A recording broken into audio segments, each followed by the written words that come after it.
I'm 85 years old, and I can finally admit that I spent 53 years married to a woman I loved, but never actually knew. Her name was Margaret.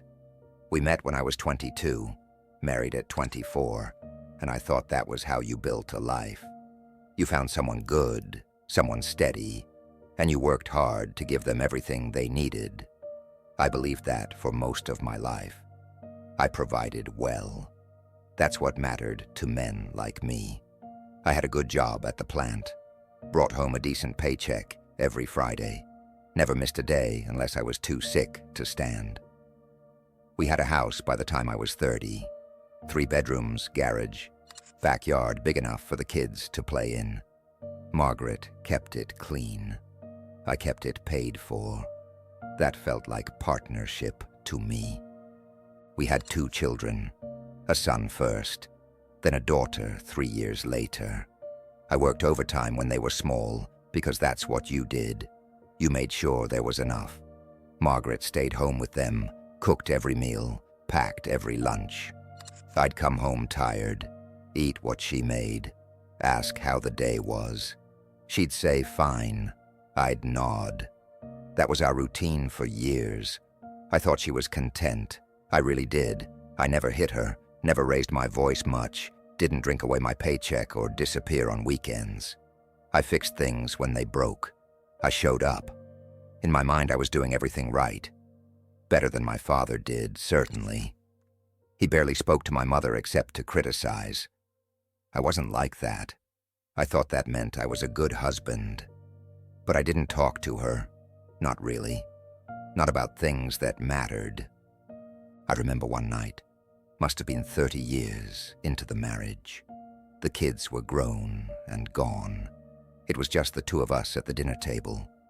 Margaret set down her fork and asked me what I thought about something. I don't even remember what. Some decision about the house or maybe about visiting her sister. I answered, but I didn't look at her. I was reading the paper while I ate. I gave her an answer, something practical, something that solved the problem. She didn't say anything after that, just cleared the plates. I didn't notice the silence. That's the part I can't get past now. I didn't notice when she stopped trying. She must have tried for years. I can see that now, looking back. There were moments when she'd start a sentence about something she'd been thinking about, something she'd read or wondered. I'd respond with facts or fixes, not understanding she wasn't asking me to solve anything. She just wanted to talk, to be heard, to exist as something more than the person who kept the house running while I kept the money coming in. I thought love was responsibility. I thought if I handled my duties, that was enough. I thought she knew I cared because I stayed, because I worked, because I never left. I didn't understand that a person could be lonely in a full house, that you could share a bed with someone for decades and still be completely alone. Margaret started spending more time in her garden around year 35 or so.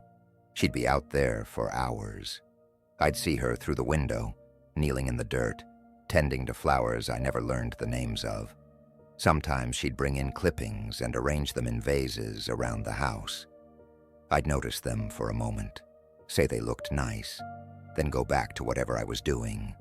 She joined a book club, started going out Tuesday evenings. I thought that was good. Thought it was healthy for her to have friends, something of her own. I didn't ask what she was reading, didn't ask what they talked about, just made myself a sandwich those nights and watched television. She took up painting one year, watercolors. She set up a little space in the spare bedroom with an easel and supplies. She never showed me what she painted. I never asked. I assumed if she wanted me to see, she'd bring it out. Now I wonder if she was waiting for me to care enough to go look. Our children visited, brought the grandkids.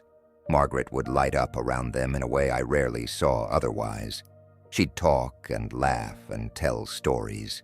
She'd ask them questions and really listen to the answers. I'd watch sometimes and think, there she is. But I didn't understand what that meant. Didn't realize I was seeing the version of her that didn't exist around me anymore. When I'd try to tell her something, she'd listen politely and nod, but her eyes would be somewhere else.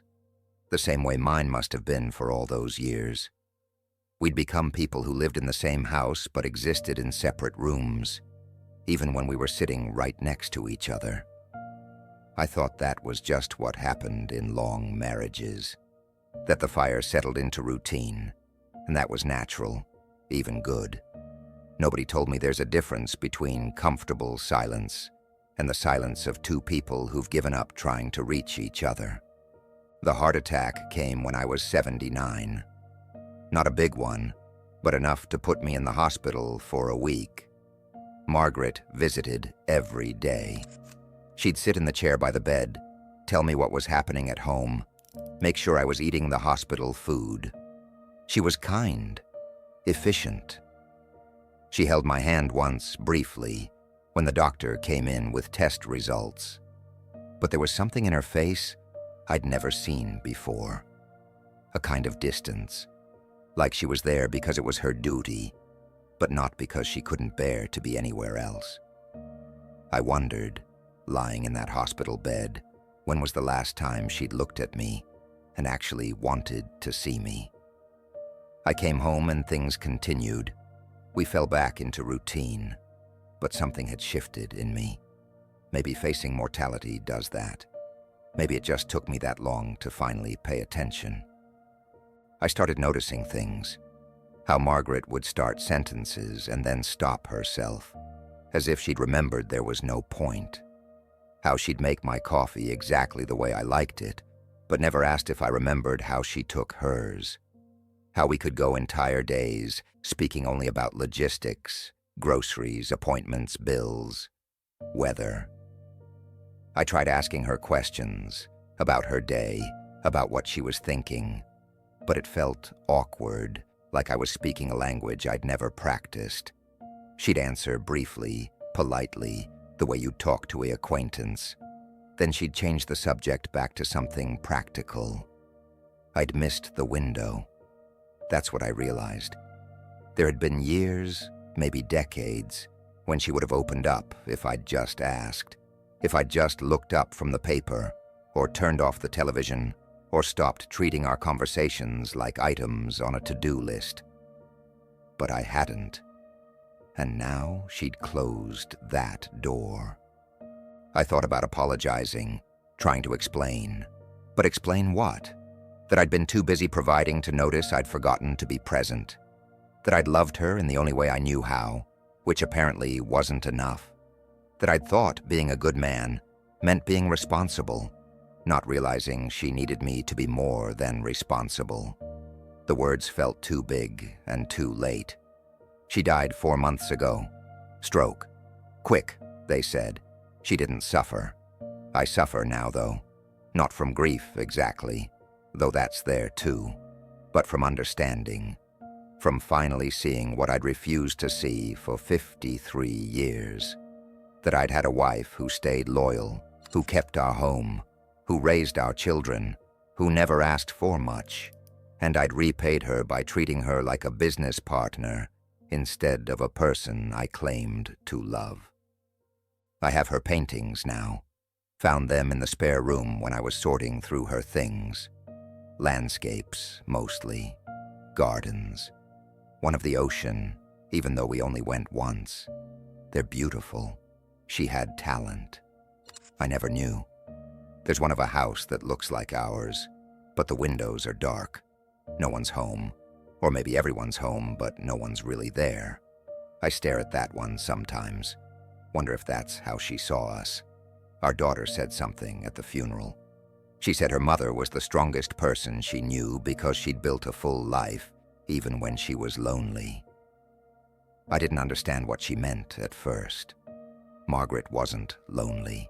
She had me, had the kids, had her friends and her hobbies.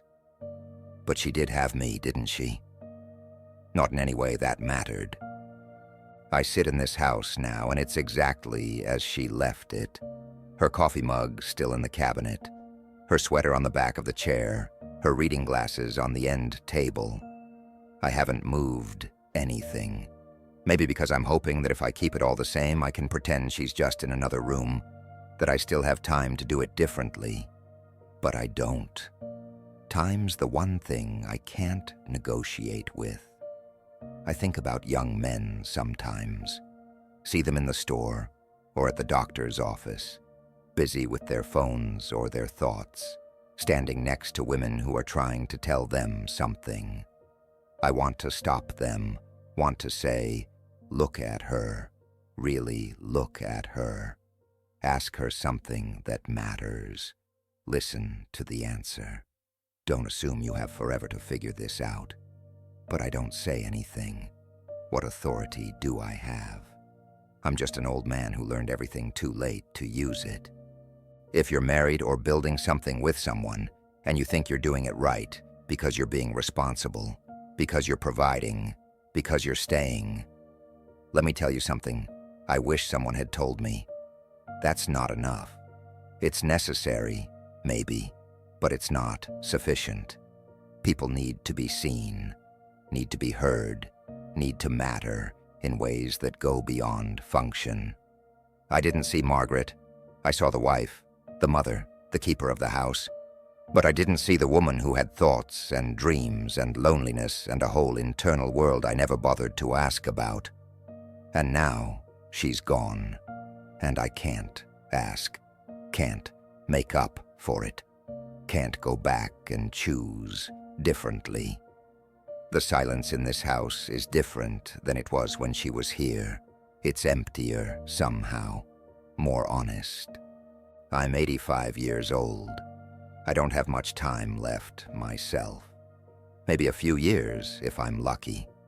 And I'll spend them knowing that I failed at the one thing that should have mattered most. Not because I was cruel or unfaithful or irresponsible, but because I was absent even when I was right there in the room. That's what I finally understand about why my marriage failed. It didn't fail dramatically.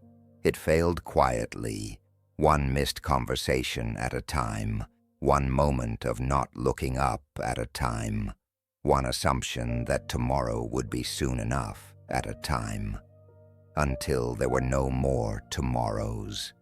And now I'm here, in a house full of things that belong to someone I loved, but never knew, holding 53 years' worth of regret that feels heavier than any burden I carried when I thought I was doing everything right. If that means something to you, then maybe telling you was worth it. Even though it's too late for me.